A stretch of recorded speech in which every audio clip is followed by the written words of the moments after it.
Hello बच्चों, एक बार फिर से मैं डेनिस संघवी आनंद इंस्टीट्यूट के यूट्यूब चैनल पर आपका स्वागत करता हूं। बच्चों, लास्ट वीडियो के अंतर्गत अपन ने संकुलन क्षमता का फॉर्मूला पढ़ा था। संकुलन क्षमता किसे कहते हैं कि अवयवी कण जितना भाग ठोस को कवर करते हैं उसको अपन संकुलन क्षमता कहते हैं। इसका फॉर्मूला मैंने यहाँ पे लिखा है, संकुलन क्षमता बराबर अवयवी कणों का आयतन बटा कुल आयतन इनटू 100। अब बच्चों हम एक एक की संकुलन क्षमता ज्ञात करेंगे। एचसीसी की संकुलन क्षमता कितनी होती है, एफसीसी की संकुलन क्षमता कितनी होती है, बीसीसी की संकुलन क्षमता कितनी होती है, एक पूरा अपने को डेरिवेशन करना पड़ेगा। तो अपन एक एक की लेते हैं। सबसे पहले मैं लेता हूं सरल घनीय एकक कोष्ठिका की संकुलन क्षमता। सरल घनीय एकक कोष्ठिका आते ही आपके दिमाग में आनी चाहिए कि सरल घनीय एकक कोष्ठिका किसे कहते हैं बच्चों। ऐसी एकक कोष्ठिका जिसमें अवयवी कण केवल कोनों पर उपस्थित हो। कहां पर उपस्थित हो? अवयवी कण केवल कोनों पर उपस्थित हो। तो सरल घनीय एकक कोष्ठिका की संकुलन क्षमता ज्ञात करनी है तो अपने को अवयवी कण केवल कोनों पर रिप्रेजेंट करने हैं। रिप्रेजेंट मैंने कर दिए, सारे कोनों पर अवयवी कण को बता दिया। अब अपने को क्या करना है बच्चों कि जब इसकी संकुलन क्षमता ज्ञात करनी है तो यहाँ पे कोने वाले दो अवयवी कण हैं। क्या बेटा? कोने वाले जो अवयवी कण हैं उनको अपन दो अवयवी कण लेते हैं और दोनों अवयवी कणों को बड़ा गोला बना देते हैं। बड़ा गोला बना देते हैं। ये अवयवी कण है कोने वाला, इसको मैंने यहाँ पे बड़ा गोला बना दिया। ये वाला कोने वाला अवयवी कण है, इसको भी मैंने बड़ा गोला बना दिया। मतलब मैंने यहाँ पे डेरिवेशन को करने के लिए दो अवयवी कण लिए कोने वाले और दोनों को बड़ा गोला माना। ठीक है। अब आपको पता है कि गोले की त्रिज्या ये r मानी और ये भी r मानी। तो सबसे पहले अपने को संकुलन क्षमता ज्ञात करनी है अवयवी कणों का आयतन बटा कुल आयतन इनटू 100। सबसे पहले आपको पता होता है बच्चों कि यहाँ पे अवयवी कण क्या है। यहाँ पे अवयवी कण को अपन ने गोला माना है। तो सबसे पहले अपन गोले का आयतन ज्ञात करते हैं। सबसे पहले मैंने माना कि गोले की त्रिज्या r है। माना कि गोले की त्रिज्या कितनी है? r है। ये r मानी, मैंने गोले की त्रिज्या r मानी। बच्चों ध्यान रखना, आपको पता है जब गोले की त्रिज्या r मानते हैं तो गोले का आयतन कितना होता है? 10वीं की क्लास में पढ़ा था आपने। गोले का आयतन होता है 4/3 पाई r क्यूब।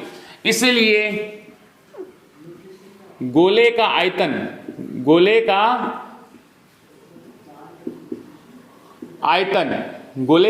कितना होता है? 4/3 पाई r क्यूब। 4/3 पाई r क्यूब। यहां पे गोले क्या है बेटा? यहां पे गोले अवयवी कण है। और आपको पता है कि सरल घनीय एकक कोष्ठिका में अवयवी कण कितने होते हैं। तो सबसे पहले अपन ज्ञात करते हैं सरल घनीय एकक कोष्ठिका में अवयवी कणों की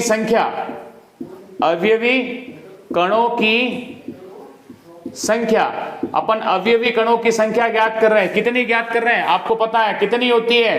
कोने वाले अवयवी कण 8 एकक कोष्ठिका के साथ जुड़े हुए होते हैं। तो सरल घनीय एकक कोष्ठिका में अवयवी कण कितने होते हैं? एक ही होता है, एक अवयवी कण होता है। तो अपन अवयवी कण का आयतन ज्ञात करेंगे तो एक को इस गोले के आयतन से गुणा करा देंगे। अगर यहाँ पे दो आते हैं अवयवी कण, बीसीसी होता, बीसीसी का मतलब अंतःकेंद्रित होता, तो इसको 2 से गुणा कराते। इसीलिए अवयवी कण का आयतन, अवयवी कणों का आयतन, हालांकि कण एक ही है, अवयवी कणों का आयतन, एक ही अवयवी कण है, एक को अपन 4/3 पाई r क्यूब से मल्टीप्लाई कराएंगे, गुणा करवाएंगे। तो अपने पास एक मान तो आ गया अवयवी कण का। इसको समीकरण में a दे देता हूं।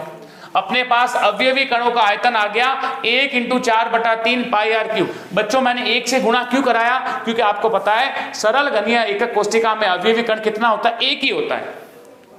तो गोले अपने अवयवी कण को क्या माना है? गोला माना है। तो गोले के आयतन से एक को अपन गुणा करा देंगे तो अवयवी कणों का आयतन आ जाएगा। अब अपने को कुल आयतन ज्ञात करना है। कुल आयतन किसका? एकक कोष्ठिका। एकक कोष्ठिका यहाँ पे क्या है? घन है। तो माना कि घन की भुजा मैंने कितनी मानी? a मानी। अपने को कुल आयतन ज्ञात करना है। ये घन की भुजा है, ये भी घन की भुजा है, ये भी घन की भुजा है, ये भी घन की भुजा है बच्चों, ये भी घन की भुजा है। मैंने बताया था कि 12 किनारे होते हैं, 12 की 12 भुजाएं होती हैं, तो घन का आयतन क्या होगा? घन का आयतन, घन का आयतन का मतलब कुल आयतन क्या होगा? ए क्यूब। घन का आयतन क्या होता है? लंबा इंटू चौड़ा इंटू ऊंचाई, तो घन का आयतन ए क्यूब। तो मैंने इसको समीकरण दे दिया बी।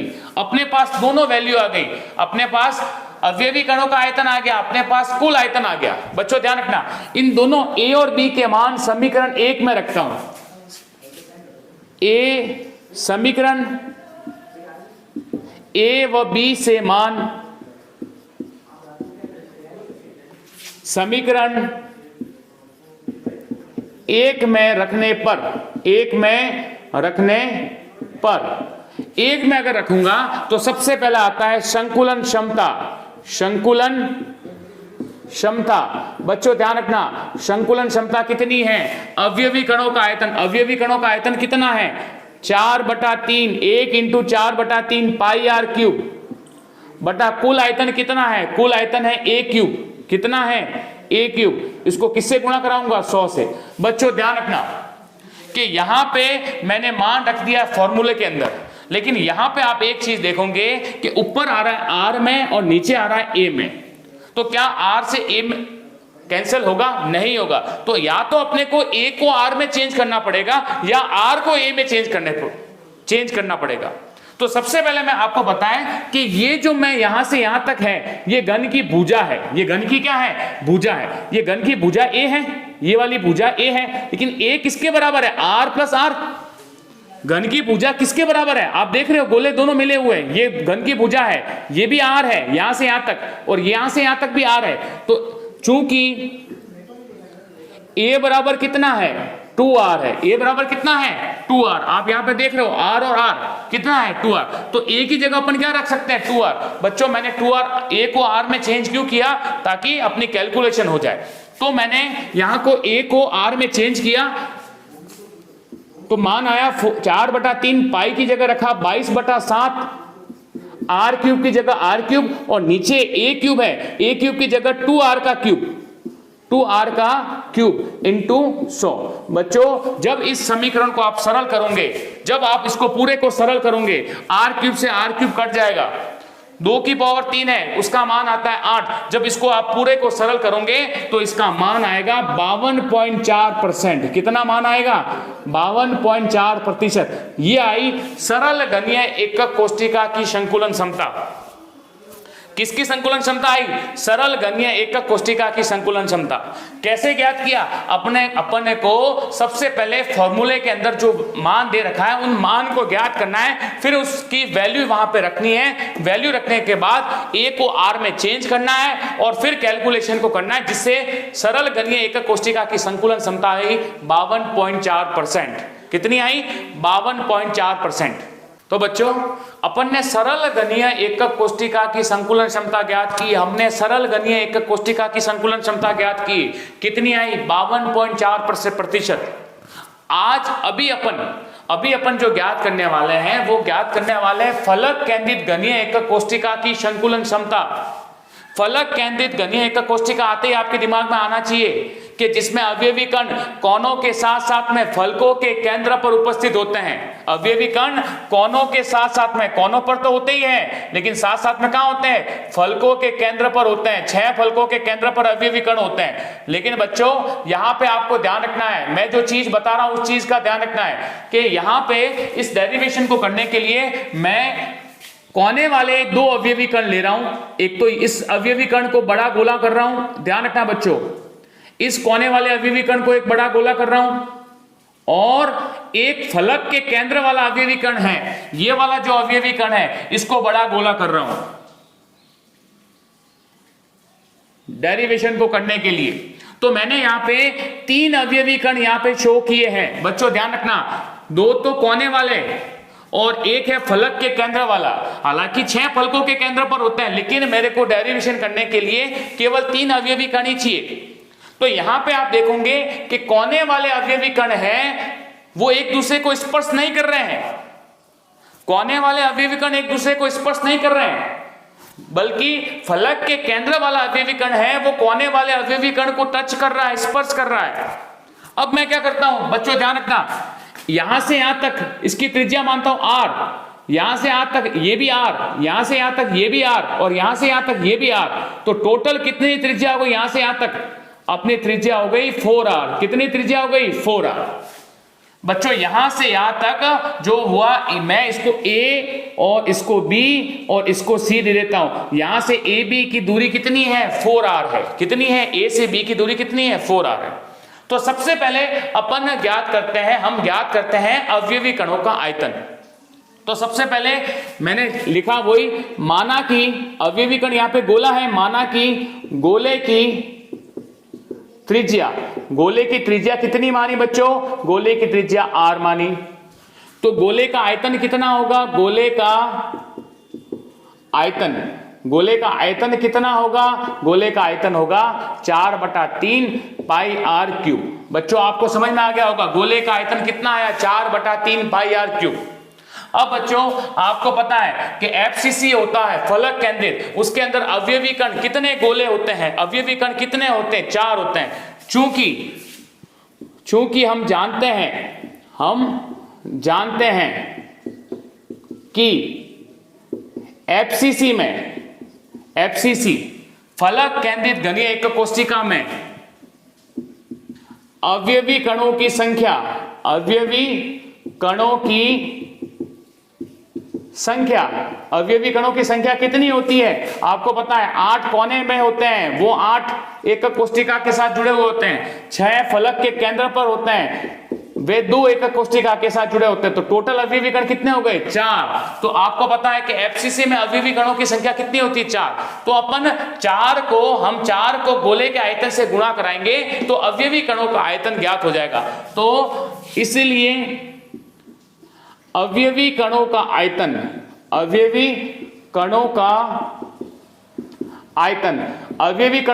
कितना आएगा बच्चों? ध्यान रखना, अवयवी कण कितने हैं? टोटल 4 अवयवी कण है। एक अवयवी कण का आयतन गोला माना है तो उसको 4/3 पाई r क्यूब से गुणा करा दूंगा। इसको समीकरण में a देता हूं।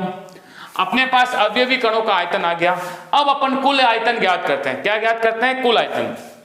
कुल आयतन क्या है यहाँ पे? घन, माना कि घन की भुजा, घन यहाँ पे कुल आयतन किसका? एकक कोष्टिका। एकक कोष्टिका यहाँ पे क्या है? घन है। घन की भुजा a है तो घन का आयतन कितना होगा? घन का आयतन होगा भुजा का क्यूब, a का क्यूब। अब अपने पास ऊपर वाली भी वैल्यू आ गई, नीचे वाली भी वैल्यू आ गई, लेकिन बच्चों आपको पता है या तो r को a में चेंज करो या a को r में चेंज करो। तो वहां पे तो अपने पास डायरेक्ट a बराबर 2r था, लेकिन क्या ये a है? ये a नहीं है, ये घन का विकर्ण है। ये घन की भुजा है, ये घन की भुजा है, BC घन की भुजा है, AC घन की भुजा है, लेकिन AB घन का विकर्ण है। तो अपने को AB की वैल्यू ज्ञात करनी है, हमको AB की वैल्यू ज्ञात करनी है। तो यहां पे अपन राइट एंगल ट्राइंगल क्या कराएंगे? समकोण त्रिभुज की बात करेंगे। समकोण त्रिभुज ABC में, किसमें बच्चों? ABC में। आपको पता है समकोण त्रिभुज ABC में कर्ण का स्क्वायर क्या होता है? AB का स्क्वायर। पाइथागोरस प्रमेय, AB का स्क्वायर बराबर AC का स्क्वायर। किसका स्क्वायर? AC का स्क्वायर प्लस BC का स्क्वायर प्लस किसका स्क्वायर? BC का स्क्वायर। बच्चों मेरे को समकोण त्रिभुज क्यों लेना पड़ा?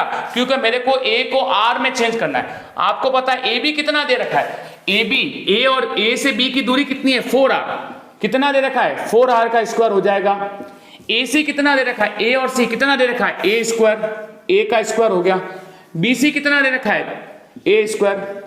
बच्चों ध्यान रखना, मैंने 1 और r को मैं रिलेशन बिठा दिया है, तो यहां पे वैल्यू जो आएगी वो कितनी आएगी? 16r स्क्वायर बराबर 2a स्क्वायर। 16r स्क्वायर बराबर 2a स्क्वायर। इसलिए a स्क्वायर बराबर कितना आएगा? a स्क्वायर बराबर आएगा 8r स्क्वायर। कितना आएगा? 8r square. इसलिए a की वैल्यू कितनी आई? a की वैल्यू आई 2√2r। a की वैल्यू अपने पास आई 2√2r। तो तो बच्चों 2√2r a की वैल्यू आई। तो अपन कुल आयतन बराबर घन का आयतन a क्यूब है, a क्यूब की जगह अपन रखेंगे 2√2r का क्यूब, तो इसकी वैल्यू आएगी 8 into 2√2r cube, 16√2r cube आएगी। इसको समीकरण में 2 दे देता हूं, b दे देता हूं। अब बच्चों अपने पास दोनों वैल्यू आ गई है, अवयवी कणों का आयतन भी आ गया, कुल आयतन भी आ गया, दोनों r में आ गए हैं। दोनों किस में आ गए? r में आ गए। तो a और b का मान समीकरण 1 में रखने पर a व b का मान